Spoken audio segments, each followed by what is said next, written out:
to begin. Hey, what is up, guys, and welcome back to another episode of the Social Primate Podcast. Today, my guest is the legendary Rafael Cardenas. What's up, man? Hey, brother. Thanks a lot for having me. I appreciate your patience with me, and I'm not being able to do this for a while, and finally being able to come on here. And I appreciate just all the work that you do behind the scenes too, to get this moving for yourself and for the community too, and all the people that you showcase. Thank you, man. No, I've been seeing your work. We were just talking about it a few minutes ago that I recognized you because of some tickets that I won for some comedy show at the Paramount.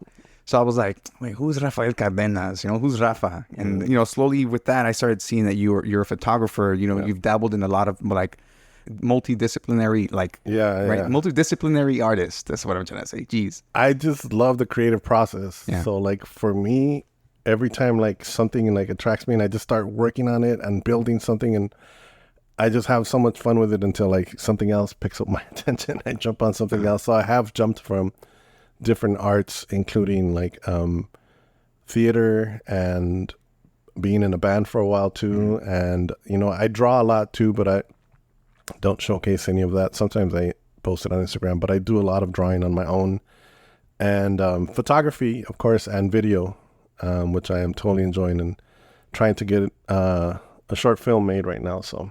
Oh, that's awesome. Yeah. I mean, you've been doing that for at least the photography part for the last 13 years or so, 13 years, right? Yeah. So, I mean, I've been doing photography since I was a kid. I always had some kind of camera to mess around with. If anybody listens, remembers the 110 cameras, and of course the Polaroids and all those little cameras that we used to use when we were in the 80s, when you would develop your film at the local stores and all that. But when it was 2009 was the first time that I was writing for a newspaper. That's another thing I do a lot too, is writing. And I was taking journalism classes. So I started writing for the East LA College newspaper. And then I met some people that worked downtown at a newspaper, community art newspaper called Citizen LA, that focused on the art scene in downtown Los Angeles. And through them, I started writing articles for them, and I wanted to take my own pictures. It was such a small crew. They were like, all right, take your own pictures. So that was the first time that I bought a professional level camera from the photo editor. And that was 2009. So I decided that 2010 was going to be the first year that I literally shot every single day. And I carried that camera everywhere, and I edited every night, and I posted something. So I had some experience in making websites. So I made my own website. So I was, I like to do all kinds of, like I said, I like to do all kinds of creative shit. I like to just, the creative process is my thing. So by learning to work every day, by doing this whole routine every day of shooting, editing, posting, shooting, editing, posting, I really sharpened that skill, Yeah. And it taught me a lot of different things that first year in 2010. And out of all of the different art things that I've done, that has been the one that has gotten the most, public exposure, So it's gotten me in the LA Times a few times. It's gotten me 2 museum shows. It's gotten me, Nice. LACMA has my photos in their collection. And so, yeah. I also, one of my pictures was the cover for, what's his name? God damn it, I can't remember his name now. He's a DJ, famous DJ. Famous DJ. White guy. Diplo. Yeah. Diplo. Oh, there. Nice. If you look up there's a 2010, during 2020, Diplo saw an article about me in the newspaper, and he wanted one of my pictures as a cover for an album, and he did a whole album while driving around LA when it was empty. Uh-huh. And I was walking around LA shooting while it was empty. So, he kind of liked the way that went together, and they reached out to me. I sent them a bunch of pictures, and they just picked one of a bird, which is, it's a beautiful image, and they did a good job at the cover of all that. But it doesn't really show the whole pandemic that was happening, but it does show the loneliness, I guess. But, man, hey, that's cool though. You've just gotten recognition for just that skill that you like you say you sharpened over the years, and honestly, that takes a lot of discipline. That's to be consistent. I mean, I know I'm sure every now and then, at least for me, I tell myself, well, I'm gonna do this, and every now and then I'll slip up, but it's about just building back up. Hey, no, get back on it.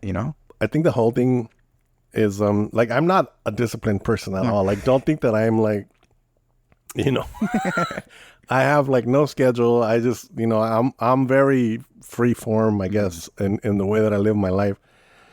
But there was something that I really enjoyed every day. Yeah. So that's what keeps that part of the discipline going, is like that you're just having so much fun with it and you're really enjoying it. And that was literally like doing the photography was the time that where like do what you want and do what you love and the rest will follow. Yeah. That was a time in my life where that happened. Because even though I was always doing what I loved, I was doing theater and I loved it. I was doing all these other things, but somehow photography was the one that just like, boom, it just like, you know, really pushed through. Yeah, that's the one that kind of took off, right? Yeah, it took off, yeah. No, that's crazy. And then right now you mentioned that you are working in some sort of short film that kind of showcases that photography. Well, because I have like the experience with the photography and I have the experience with theater and actors, I've always wanted to make a movie. Mm-hmm. And it's finally gotten to the point where I can afford to get a used, and by afford I mean making it in payments. A digital camera, video camera that shoots the quality that is good enough for theaters, you know? So I got my first Blackmagic 6, if anybody knows what that is, Blackmagic 6K. And yeah, I mean, with that, and it's, you know, I'm so scared to pull the trigger because this is something that I've had in my mind for like 10 years or more, definitely more. I've written little shorts, I've done this and that, and it's like every time I'm about to pull the trigger, I get really scared to jump into it. So, but I'm just waiting for everything to be right, you know, like, and not to say how like, I'm not waiting for perfection. Yeah. I'm just waiting for the right, like, push inside of me to like, you know, okay, this is definitely the time to do it. This is definitely the crew you need. You definitely have all these things ready, because I still feel like I don't have everything ready for it. I'm still also practicing with that camera and shooting things. I shot something with a friend and I'm learning to shoot and edit that. And it's a whole different thing. And color correction and color grading are two different things. If anybody knows color grading, you know what I mean. Color grading is a whole different world that you deal with in movie making. And I'm learning a lot of really good stuff. So yeah, that's cool. I mean, you've embraced, like you mentioned earlier, the whole creative process, like just learning, like feeling that nervousness, being a little scared. But then when you finally do it, you're like, oh yeah, I find the groove to it, and you just keep going, you know? Discovery is the word that I learned way back in the 90s when I was studying theater. It's like you have to make these little discoveries. Like every time that you do it, you have to make a discovery in theater. So it's like, as you're the actor in the play, you have to make the discovery that something happened. So you move forward. And that's kind of like what art has, the way that I deal with art has done to me, you know, that every time I find something new or I learn something new, or even within a piece, if I discover like a different meaning, just all those little new things of learning is what really pushes me internally to continue to create. I mentioned this in a few podcasts back. Like at some point, like I feel like I was kind of lying to myself by like saying like, oh, I do graphic design and I do art and I like to do like, you know, some video editing. I didn't want to like say that I was these things because I didn't feel like it. But then you realize like you're creative, you know, that's what you are. I don't know if this only happens to like minorities, but the imposter syndrome. Yeah. Fuck. Like same shit with me. Like I also did graphic design. When I looked at your graphic design, I was like, this guy knows what he's doing. Like you really, yeah, I mean, you're definitely in there and you animate shit and you fucking really do like great drawings and, you know, yeah, no, man, you're killing it with that graphic design stuff. I love it, especially the animated stuff. But we definitely have that, like, nah, I'm just fucking around. You know? Nah, just do this, you know. Nah, you know, just pay me $50. It's cool. Yeah, exactly. But there's the people that we hire sometimes have less experience than us. And, you know, they're not afraid to charge you, you know, a full rate, you know. So if you are a young person, and I'm 52, by the way, this is an old man talking to you. If you are a young person and you are learning to do something and, you know, you want to make money off of it, then don't be afraid to put a price to it, because it doesn't matter what other people are charging. What matters is what you feel comfortable with. So if you feel comfortable with charging $50, then do $50. If you feel comfortable with like, if you do it at $50 and you walk away saying like, oh man, that's not right, I should have bumped it up a little more, then the next time bump it up a little more. It's totally up to you, and you're worth your time. But just, kick ass at what you do. Yeah, exactly. Like, put in the work, definitely put in the work, and definitely show up. Yeah, well, I was like, now that you brought up the whole imposter syndrome stuff, like, I've dealt with people who I've had conversations with in the podcast who feel like they're in their spot just out of kind of luck, rather than skill. Yeah. And it's like, no, you gotta give yourself credit too. I mean, sometimes things do happen because you're just at the right place at the right time. But, at the end of the day, you got to that place because you've been building towards it too, Do the reps is my new mantra in my head, is do the reps. If you're out there doing the reps, like, you got to do that same thing. Just like when I did photography, I did that photography like every single day. So I was taking, literally in the first year, I was taking thousands of pictures every day and editing thousands of pictures every day, just running through them, and you really learn like to see like what's good and what's bad. But you also have to have a natural eye. So make sure you also like dig into what other people are shooting, dig into what composition is, dig into where things should be placed within the frame and stuff like that. Dig into those things and learn them as much as you could. I'm completely self-taught, and that means that a lot of friends and a lot of books and a lot of YouTube. People have taught me stuff, and I've also dug into books.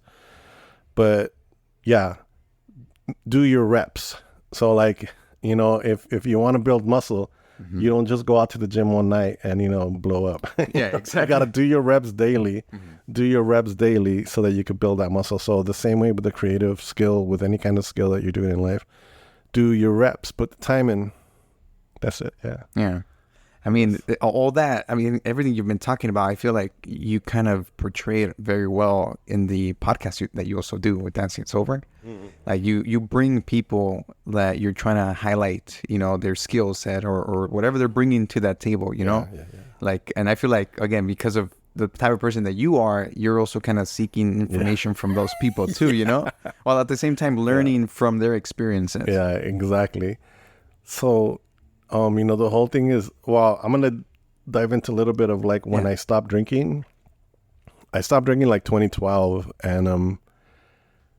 and I used to have friends that would want to hang out, but I would go out to bars still, but I didn't really want to hang out at bars after a while. Like I just wasn't having fun, because what happens at bars and at clubs and everything is like you show up and everything's really loud and you kind of drink and you say hi to your friends, and you're like, what's up? Yeah. What's happening? And then you kind of like, you don't really have these conversations, but whatever, when you're there to party, you're just there to party.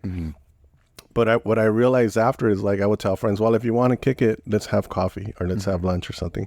And what I realized was like, if I would meet with a friend to have coffee or dinner, then we would talk for an hour. We would talk for an hour and a half.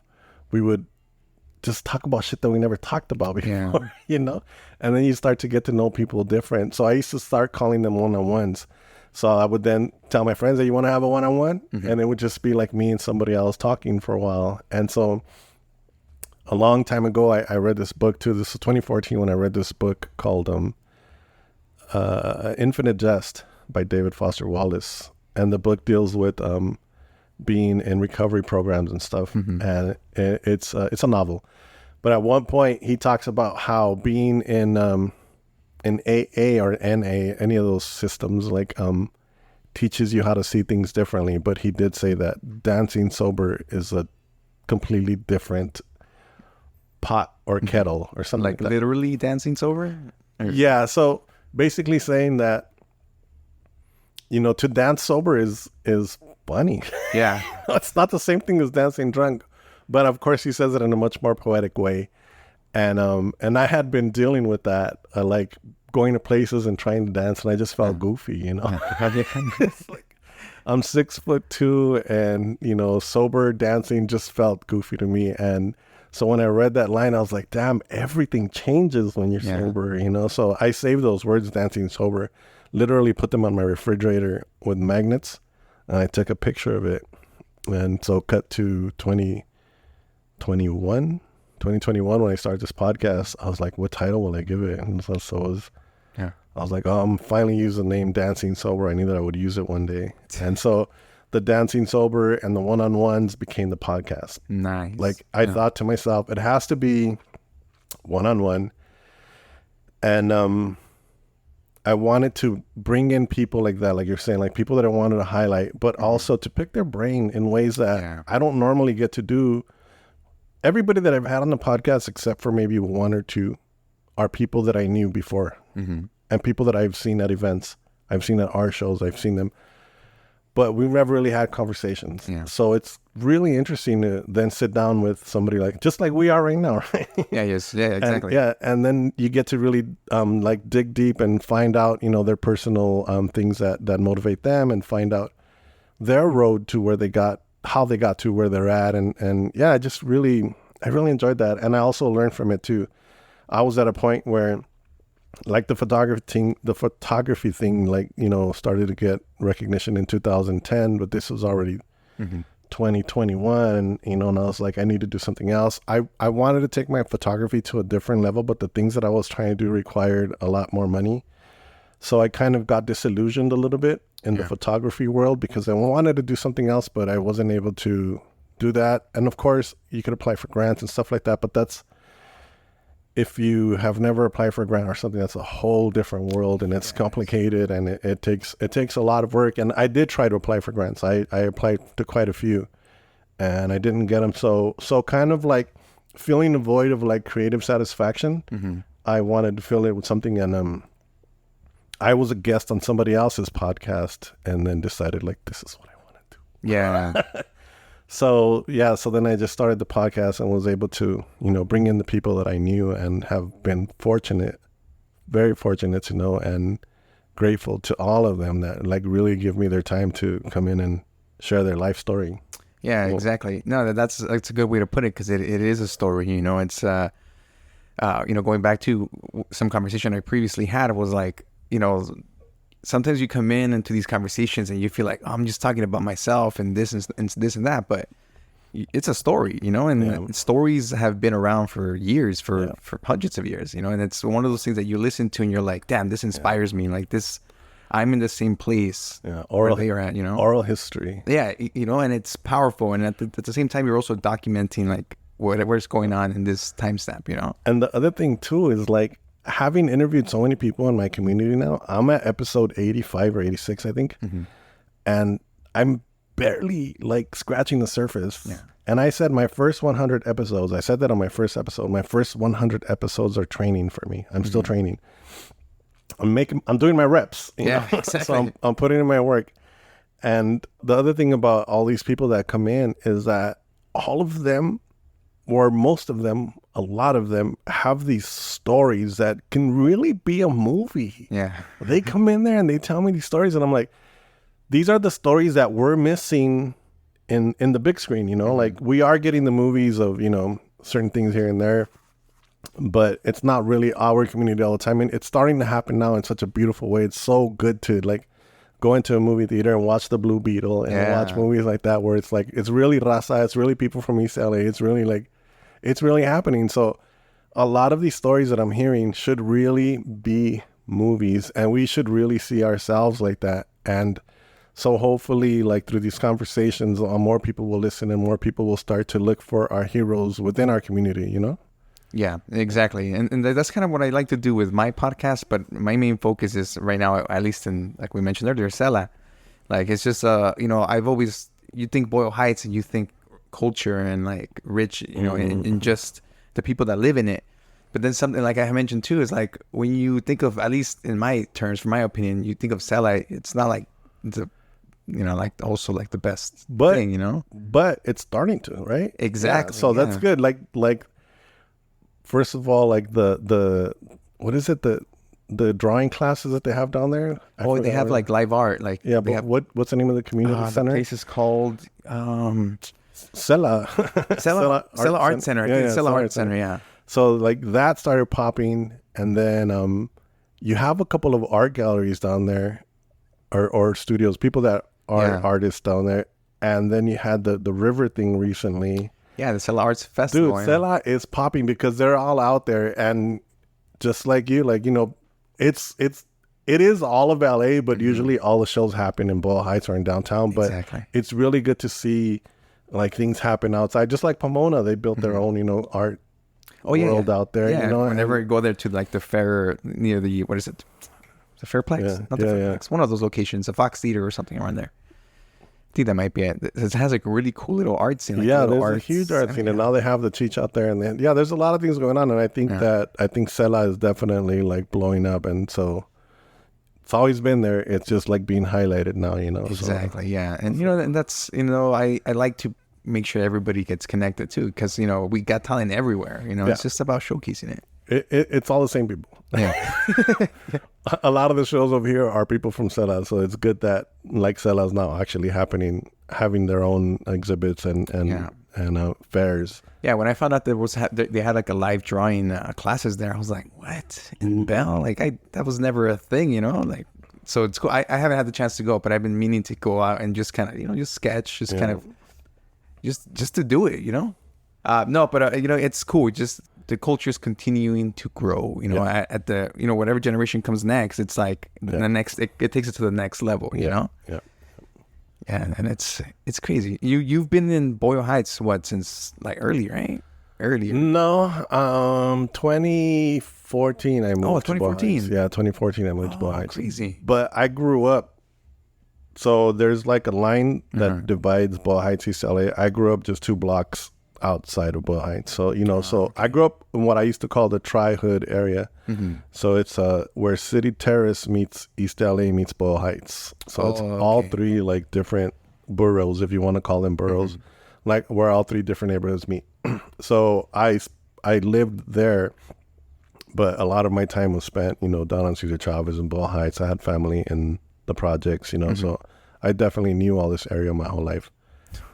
But I did just move over here in 2014.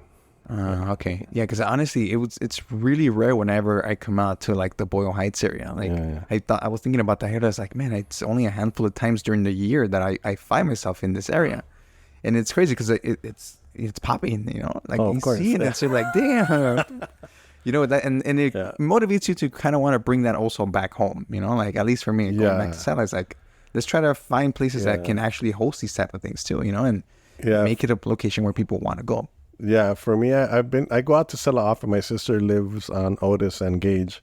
Otis, okay, it's Bell, yeah, Bell. So I have hit Southeast LA a few times for a few dinners and stuff out there, but not a lot of the local little shops, I should say. Yeah.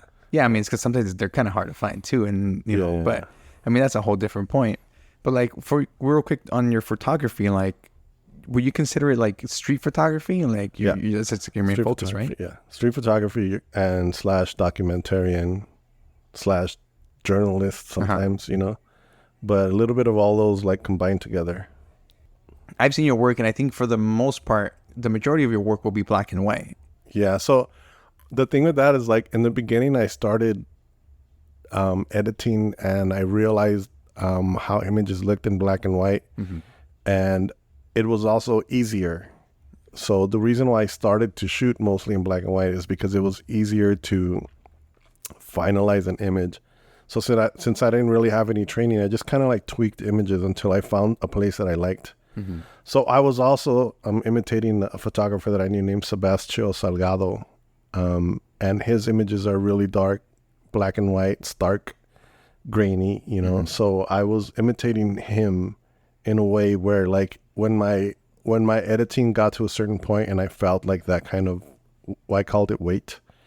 When I felt that weight, then I was like, all right, this one's done. I love this. This feels good. This feels perfect. And but yeah, and the main reason why I first edited in black and white is because it was easier. I didn't know yet how to like implement color. I still don't have like a specific way to like implement color. I just get lucky sometimes, Color in an image there's so much meaning in the color. There's so much that happens to your brain when you look at color. So yeah, it's trickier when you start working with color, but like I said, sometimes you get really lucky and all the things are in the right place. And because I don't really move things around, I just kind of have to get lucky. And Oh, right. Yeah, okay, so you're saying because you're just basically just shooting the shot. Whatever is there, yeah. And so you get lucky, or you're lucky if you're at the right place at the right time and you see things that are, just colorful and right. Yeah, because at this, I mean, I was looking at your website earlier, and you had some stuff in color, but was that in regards to like just like the stuff you used to do before, like the backyard shots and all that? Yeah, so that was a show. Backyard Tableau was a show that was at Vincent Price Art Museum.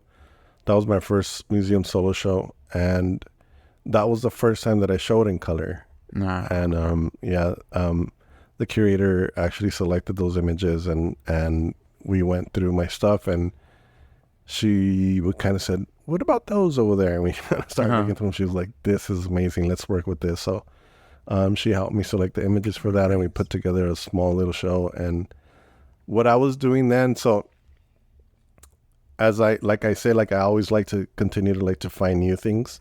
So in the beginning, when I was shooting, it was literally like just get up, get the camera, walk out, and shoot as many pictures as you can, and then get home and edit them and pick one. Oh, damn, for reals? I was posting only one a day. And that editing process is what also like taught me a lot, because there's so much junk you could post, but I mean, I have a gazillion bad pictures, but if you take 1,000 a day, you're going to find something that's good that you can fix, that you can, fit into your style. And so when I would post that one, people would be like, "Oh, that's a great shot." And then the next day, "Oh, that's a great shot." People didn't know I was running around getting thousands of shots. One day I literally came home and edited 10,000 in one day. Yeah, that was a giant festival though. So it was like all day just snapping pictures. But also, wait, what was I saying? I forgot again. It's okay. About the pictures you'll walk around, take this is what happens when you get old. Yeah. So I used to shoot a lot of stuff and then pick one. And then I decided okay, I want to switch things up. So I want to try to force myself to shoot color. I'm going to force myself to shoot with only one lens. All those are shot with the 50mm lens. And I'm going to force myself to shoot within a confined space. So that's when I picked backyards. So it was it's also a documentation of how we use our backyard. So I was announcing, this was back in Facebook. I don't have Facebook anymore, but I used to write, let me know if you're having a backyard party and if you want me to take some pics. These are for an archive that I'm creating. And I haven't done this in such a while. I should do it again. Because it's kind of like a lifelong project. It never ends, right? And I still have a ton that I've never shared. But then people would invite me to their house, and I would stay for 2 hours. I would shoot as much as I could, and then I would, bail. And they would always be like, "Stay to eat," or "Stay to this." And I was like, "No, that's cool. Like, I want to be the journalist, I want to be the outside really cool, person, man. Just coming in and doing my job and leaving, and not being like a part of the party, kind of." So for the most part, I would try to do that. Of course, sometimes it was my friends' events and I would just shoot them. And sometimes it's my own family events. And of course, I was there. But just to have like a document of how we use our backyards, it's like, and I would put in the note, like, whether it's a divorce or a wedding, like, let me know. But if you're having a party in the backyard, let me know. Yeah, I should do some more of those. No, that's cool because you're capturing, like, it's just like authentic expressions of whatever people are going through. Yeah. It's always hard to say how authentic something is when you're pointing a camera at something, but I guess as true. Authentic as you could get, because people act different, Yeah, that's very true. Yeah, you start like, and it's changed completely too, because like in 2010 when I started doing this, I would go to shows and there would be like maybe 2 or 3 photographers. Yeah. Now you go to shows, how many photographers do you see? Every angle. There's a photographer like every 5 feet in the front. There's so many photographers, and which is awesome that everybody's documenting, But people act different in front of the cameras now because of Instagram, because of Facebook. It wasn't that popular back then when I started doing this. So people now, when they see you with the camera, they're like, "Oh, this is gonna go up somewhere, so I better, present something. Yeah, exactly. I better present my brand, That's true. I mean, I guess that's the one thing about street photography. Like, you don't have to worry about that. Like, you capture exactly where you're at, and just you either get it or you don't. Because otherwise with people, you're saying, there's only a certain level of authenticity. Yeah, I mean, it is authentic in a way, but it is also like, it's a facade of the party facade, That's what I call it, like when you're out partying, you put on your party face. Yeah, that's true. So yeah, I mean, how happy are these people really sometimes? I know, once you take up, kind of touching base on the Dancng Sobr stuff, like I smoke, like I smoke marijuana, but I've been having like these moments of reflection where I'm like, maybe I want to try this just sober, like before with podcasts, like every podcast I'll be like lighting one up, like, smoking or talking. I'm like, I'm sorry guys, I'm smoking. But like, I kind of try to step away from that because at some point I started just doing it sober.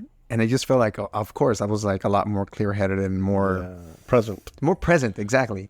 Even if when I'm doing it while I was high or something, I'll be like, but it wasn't the same. Like I felt like I got more. I don't know what it is. It kind of I could tell you that you do have moments of clarity, but even sober now, like I have moments of like I feel like I'm high and I forget everything, and that's probably also because of age, but I mean, some people, it's all on the individual. Like I would never tell somebody that they have to stop drinking or have to stop doing drugs. It's like it's all on you, and if you start feeling like you shouldn't, then maybe you shouldn't. Yeah. But nobody can tell you. Nobody could have told me to stop drinking. My mom tried to tell me for so many years. But it's not until the individual himself decides to like, cut it. Because it's a coping tool, So I mean, that's how I used it. That's how I realized that I used it as a coping tool. It's definitely like self-medication. It's definitely like, just drink that and shut up, and drink that and be merry, in a way too. So it's tough to say, how to tell somebody else to do it. I just know that for me, I had to stop, and for health reasons too, and for a lot of reasons. And it's just like, but find your ground, find where you're comfortable at. If you're comfortable with a little low dose, edible or whatever, hit it. That's cool. That's something I had to quit too. And I used to love weed, but I can't do it anymore because I can't function with it. I just can't. I quit that a long time ago. Yeah. I just can't function with it. And that's why I had to stop it, because it just doesn't work for me. Yeah, no, it's just, I did the self-reflection on it, and I was like, maybe I can just try it differently, and just see how that goes. And, so far it's good. I mean, I'm sure the moment I walk out of here, I'm going to spark up, but I'm not going to lie. But like, I'm trying to be as present as possible and clear when I'm actually having a conversation and trying to connect, That's good, yeah. Yeah, especially like if you're working, make sure you want to be present. Yeah. You want to, focus, and it makes sense. I've seen comedians now, because I've seen some comedians that just don't fuck with nothing before they hit the stage, where like you would imagine they would want to be loose, but they're like, nah, because I just forget shit, and I fuck up my whole set because I didn't go to the right joke. So they prefer to not drink or smoke before a show as well. Yeah. Yeah, I mean, for sure. I mean, my whole thing was like, I'll do it so I can get the jitters out of me, and like, the butterflies you get if you're gonna do something like big, I guess. You're like, oh fuck, I need something to kind of mellow me out, But like, I've learned to embrace that feeling. Like, I recently told myself, I haven't felt nervous in a while. Yeah. Like, I want to feel nervous about something, like the fear of having to do something. Like, I don't know. I feel like low key, I'm a little addicted to that. Like, I want to feel the nervousness of taking on something new, Yeah, that's the fun of it. Yeah, that's the fun of new shit like that. So, all right, right after this, we're gonna what can we do? I'm gonna make you try to do a wheelie on my bike. Report, Eddie broke his head. Nah, it's like tomorrow I'm having my first air quotes panel discussion in front of like this group at a museum in Ontario. Oh. It's cool. It's a very cool opportunity that somebody thought I was prepared and ready for. Like, I'm scared shitless. Perfect. Here's what I always say is like, as long as you go in there and you talk about the things that you know about and you never lie, then you're good. Yeah. Because you're just talking about exactly what you're saying, what you know, just don't start adding shit that you don't know. Yeah. Because you're Yeah, because that's when deep you're in going to it. start to fuck up. But if you're just going to be honest about your life and about your experience and about what you know and sharing the things that you know how you've been through them, then it's a piece of cake. Yeah. Yeah, it's good. And remember that they're calling you because of what they've seen you do. So you definitely are qualified to be there. You're definitely like what they're looking for. Yeah. You know, so. Yeah, that's how I started. People have been kind of saying that, and I've really been trying to apply it. Like, yeah, okay, now this is a moment, you know, or again, when people are feeling like they're not sure about themselves, I've been trying to push that same thing that I've learned from others. Be like, nah, like they want you there, like they know you're worthy, you know, or even if I guess they didn't think you were worthy, you know, you have the skill set. It's just a matter of taking a deep breath and just walking through that door, you know. Go get it. Just don't get super high. Imagine. Oh man, no, that's it. It's I like challenging myself, and I really try to push people whenever they feel like a type of way about what they're doing. It's like, nah, you got this, you know. Like I didn't know what I was doing when I first started doing any of this. Like it's just, again, like you say, you do your reps, you figure it out. Your reps. You have backups. And I brought these, like, you know, in case I need them. But you learn like little things of the game, you know, and we fuck up sometimes. Yeah. You know, I mean, sometimes I have fucked up what do you call it? A podcast where there's only one that I had to completely X out, but that was because the GoPros went out, and I didn't even notice that they went out. And so the whole thing was caught in audio, but there was no GoPro of it. So one of those is gone, and then I have fucked up the sound a few times, but you do. You learn and you keep going, and I'm just not at a point where I can hire somebody yet, you know. Yeah. So, and people say get an intern, but I don't feel right putting somebody to work. You know, it's a lot of shit. It's a lot of work. It's a lot of time, and I value people's time. So until I can pay somebody, I'll be doing it by myself. Mm-hmm. Yeah, I mean, at the same time, you're just fucking sharpening your own sword. You know, you're just getting fine tuning it. Let's get some sponsors, bro. Let's get some sponsors so we could you know, start paying some people and start, you know, working right. Yeah, somebody recently told me that there's like I mean, there's multiple resources out there, but apparently like there's this initiative somewhere, I think here, like either Boyle Heights or Southeast LA, that they're looking for just creatives and stuff to apply for grants. And he's like, dude, only for like the same 10 people apply every year, and they always get it because there's not enough people applying. So I was like, dang. Grants are tricky, bro, because there's a lot of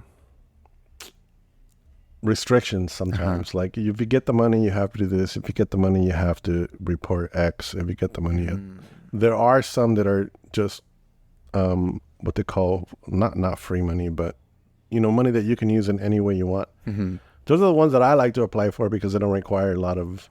I know that I'm not good at reporting. I don't have a staff to handle like you know, shit like that and keeping records.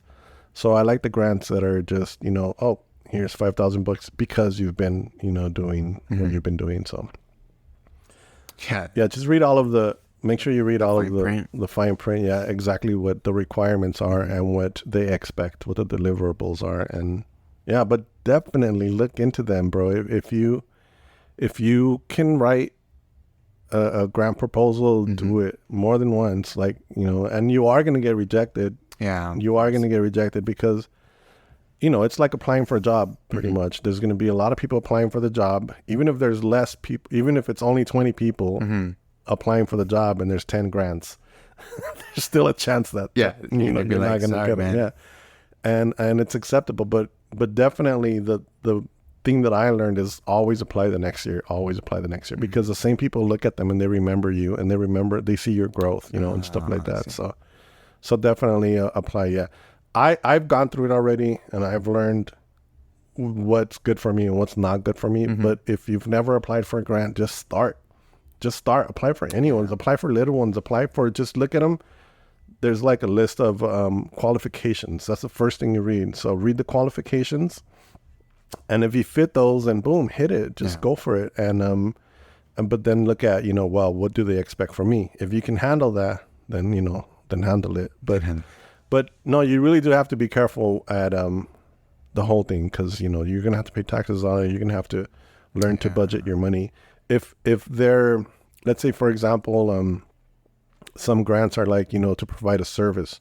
If you're gonna provide a service like teaching workshops, and you're a newbie, you might not remember, you might not take into account all the things you need to buy, all the gas you're going to spend, all of the other jobs you're going to have to turn down because you're busy doing this, and so there's a lot of things that you don't realize. You're like, oh damn, it's $10,000.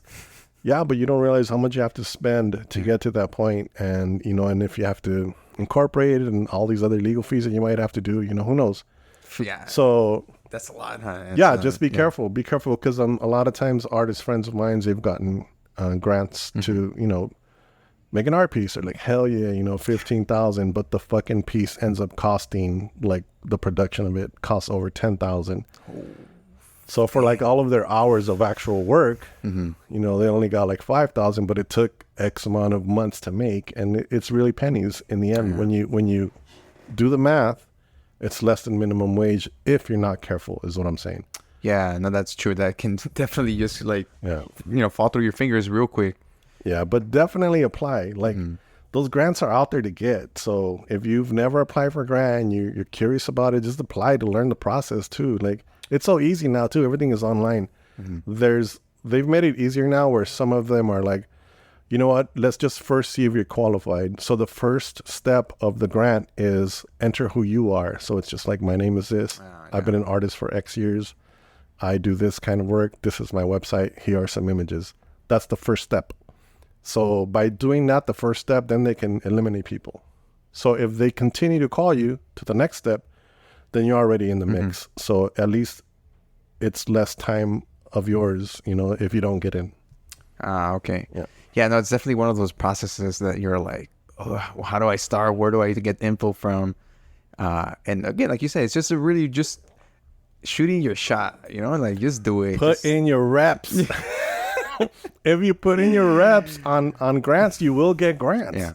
I've applied a lot and I've gotten a few, but that is a game of like, what can you provide? So they have so many people applying. So you do want to like up your numbers. You do want to like showcase yourself, in the highest regard. And some people even hire writers. I did, one of the ones I got is because I had a writer do most of the work for me. Oh, to put the package together. Yeah. And so, because I don't know how to write like that, so they put the whole thing together, and it worked that way, That's so interesting. Yeah, it's funny because a few days ago, I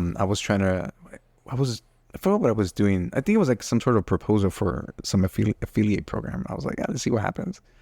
So, I don't know how to write either. I'm not a professional. I know how to, I got decent grades in English, but point is, like, I can't write a cool ass paragraph. So going back to what I mentioned earlier about AI tools, like, I go to ChatGPT and I was like, hey, write me a proposal on blah, blah, blah. Give me these restrictions. Dude, ChatGPT is amazing, but be careful.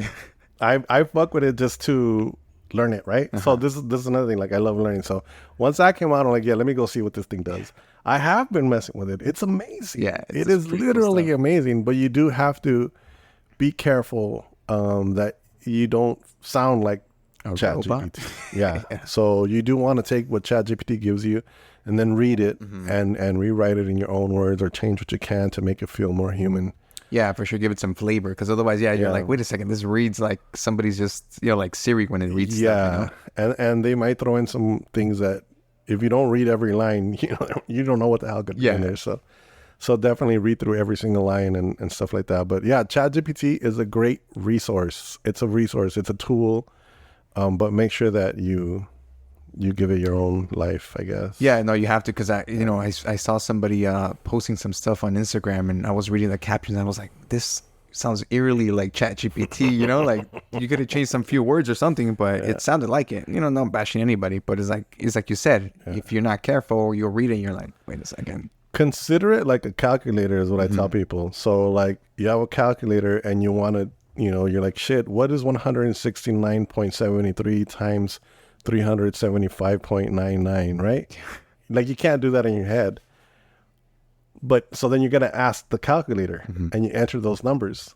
Now the human is the one entering the numbers, just like on ChatGPT, the human is the one entering the questions. Yeah. So with those questions, you can then, like, ask it a second question. You can ask it to change it a different way. So make sure that the equation that you're entering is what you want. Exactly. And you can continue to change the equation and add numbers so that it gives you a different result. So yeah, I had asked it. I was like, hey, make this, like, give me a prompt. And I was like, okay, make it sound more like relatable, or like, I use keywords, like make it maybe sound a little bit more like, I put street. I was like, make it about more street. And it starts. What's up, homie? Basically, it was like, yo, check this episode out. It's on the grind. And I was like, okay, this sounds like some straight out rip off, like slang. Yeah. I asked you to write a rap. It was so dumb. It was worse than anything ever written in rap. And yeah, it was not even, it was horrible. Yeah. No, I mean, that's why people have to remember it's a like you said, it's a resource. It's a tool that you can use. It's like you have a hammer, like the hammer can be used different ways, like you figure out the appropriate way to. Yeah. I mean, and with the math equation, like if you enter one number wrong, you're going to get a bad answer. So make sure you check all of it is my point. Make sure you know what you're saying. Real quick with going back a little with your podcast, I'm like, you said a lot of the people that you have on the show usually tend to be like friends, people that you may have known or come across with, before. Like, what are you doing, like, moving forward? Like, is that your thing, like going to people that you know, or kind of like expanding and just kind of taking their chance on just people you come across? So I actually recorded an announcement that I didn't post. And I recorded an announcement saying that at episode 100, everything was going to change. I haven't posted it yet because I still don't know yet what I'm going to do. But I know that it needs to change. Yeah. I know that for myself too, like for me to continue to enjoy it, something different has to happen. Mm-hmm. But I don't know. One of the options is, instead of having them come in and do it the way that I do it, is to like actually visit people and make it like a vlog cast. Mm-hmm. Okay. Yeah. If that's a new word. Where I'm interviewing people while they're there, so it's documenting it, but then editing it in a way that it can be also audio, and still have that same kind of quality, and also still have the same kind of conversation. But for that, I would need 2 camera people at least, and I have the sound equipment already and all that for that, but I just need 2 people to operate the cameras. So that's one thought. Another thought is just to go with my travel kit and go straight to their studios and shoot inside their studios instead of here. But I don't know. I just think I want something different. I don't know what it's going to be yet. Yeah. Episode 85, like I said, or 86, I think. I forget. 84 or 85, somewhere there. Yeah. Mid-80s. And I'm going to count down from 90. And once I get to 100, I don't know what I'm going to do. But something's going to change. Something, I just want to shake the...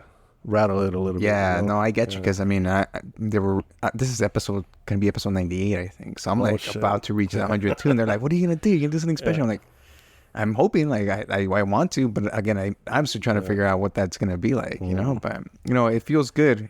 I started this podcast back in 2018, so it's taken me a while to get to 100. Stopped for a while, or I took all of last year off because that's when I came up with the monkey drawing and like all that stuff, and rebranded. But I took the whole year off, and this year I just been kind of like powering through again. But of course, taking that year off kind of makes things kind of lose momentum. You kind of have to start all over again. That's hard. That's the whole thing of, like, I always go to like the gym example where it's like, if you step away from the gym for a year and when you come back, those reps are going to be hard. Yeah, hell yeah. Those first reps are hard, and you got to get back into the rhythm and everything. And just doing it alone is hard, and it's not as simple as it seems to post these once a week. And it looks easy sometimes, and sometimes it feels easy. But when you I've also stepped back and gone like, wait a minute, why am I trying to do 2? Like, that's a lot. I don't realize, like, oh, this is a whole day of shooting, a whole day of editing for me, and it's if I have a whole day, so if I don't have a whole day, I have to somehow get it done. Anyways, put in your reps. No, I love that. That's 100 episodes, huh? Yeah. Damn. That's good. It's cool. Congrats. I mean, I feel like anybody can be like, you could fit more, but it's everything at its pace, Oh, dude, yeah. Don't yeah, just do you. Yeah, of course. Yeah. Plus, it's been cool. It's been a ride, just kind of getting to know people. I'm sure, like for you as well. Oh yeah, definitely. Just reconnecting with others and like picking their brains and just figuring things out. Like it's just brought a new sense of understanding for me about the people around me. Just taught myself, or I was able to learn things about myself that I didn't know about before, or just change things. So the fact that it's just making me a well-rounded person in the progress is just another benefit. For me too, it's like these things are gonna live on YouTube forever. So like 15 years down the line, if a kid who's born right now and is 15 years from now and listens to my episode with Judith Hernandez or with John Valadez, these OG artists from the 70s, or Esparza family, Ofelia Esparza, who is now past 90 years old. If these kids get to hear these episodes of them and learn about them, through what I put together, then that's awesome for me too. Because I one of the main reasons for this archive is for that people in the future get to hear this from them directly, because I had nothing like this growing up, where I could find all the things about the artists that I liked in the community and stuff like that. So that's definitely one of the goals of the archive. Yeah, and it's always cool. I recently found an old magazine, and I was like, it was from like 1972 or something. I was just going through it, like knowing what was going on there, or at least trying to understand it. I was like, dude, it was such a crazy time. So that's what I want, whoever listens to, like you said, in the future, like, well, what was LA like in 2023? It's like, hell yeah. But nah, it's cool, man. I really do appreciate everything that you've been doing with your podcast, because again, it's you listen to it. I listen to it, watch it while. Sorry, I shouldn't say that. Watch it while I'm driving, but it's in the bottom. And I'm on the stop sign. I'm like looking to see what you guys are doing. But it's cool, again, it's motivating just to hear people's stories, and outside of the ones that I have. You are not alone. There's a lot of people that are going through the same shit you're going through. You're not alone, Raza. Well, with that being said, man, I mean, where can people find your show? Where can they know more about you? Just look up Dancng Sobr. You could Google it, or you could go to YouTube and look it up. Dancng Sobr. So it's not the whole word. It's Dancng Sobr. Also on Instagram. And also my website is rafa.la. That's the easiest thing to remember. If you go to rafa.la, it could take you to my everything. And don't forget to like and subscribe. Yeah, exactly. Please subscribe. I'm almost at 1,000 subscribers, which will monetize me. So don't forget to like and subscribe on YouTube. Yeah, dude. I'm sure you're gonna get that pretty soon. And hey, I'm gonna be looking forward to the stuff that you do past that 100. Yeah, I know. Yeah, it's gonna be different. It has to be different. I have new cameras. I have new equipment, and I want to start implementing that. So yeah. Hey, cool. One last question. Your intro, that's so cool. Like, it's just straight to the point. Like the little song, few seconds, and then at the end, basically looks like a rape people with a different tune or something. The inspiration or the what do you call it? Like the reference is Better Call Saul. Better Call Saul. Okay, I know. Watch it. Yeah. It just has a bam thing. It cuts off. Like that. Okay. And so I fuck with like the little beat maker thing on GarageBand. So I made that beat myself and all that. Oh, with the little that's so cool. Akai little push button drum pad that my daughter got me. And I just edited. That's a picture that I took of myself underneath the lights at the Pantages Theater. So that's why it has the lights in the back. Dancng Sobr on. Yeah, and for some reason I was like, that's me fail, So I covered my eyes and I wrote the Dancng Sobr in front of it, and I just kind of like made it a little like dirty in the video. When you watch the video, like it's a little dirty, a little shaky, and yeah, it has the same kind of like do-dum, do-dum. And then it's that's cool. Yeah, I mean, to me, it kind of reminded me of this Adult Swim. Like, it's just like this random clip, real quick song, and then just the text comes out. I mean, your text is already there, but point is, it was a cool. And I was like, hey, this is a cool way to like people remember the sound. I appreciate that coming from like an editor like you that makes these graphic design like art shit. Yeah, man, we gotta what's it called? What am I trying to say here? Collab. Yeah, we just do it. All right, but yeah, man, thank you again so much for taking the time to come out. Dude, I appreciate you so much. Thank you. Appreciate it. Everybody go check out Dancng Sobr, like and subscribe, and gracias. Social Prime is for life, homie. Peace out, everybody. Good night. Bye. Thank you. I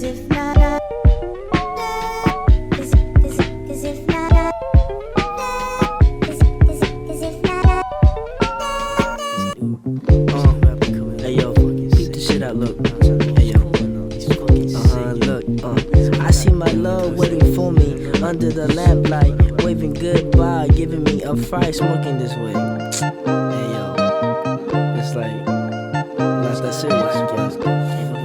Hey yo,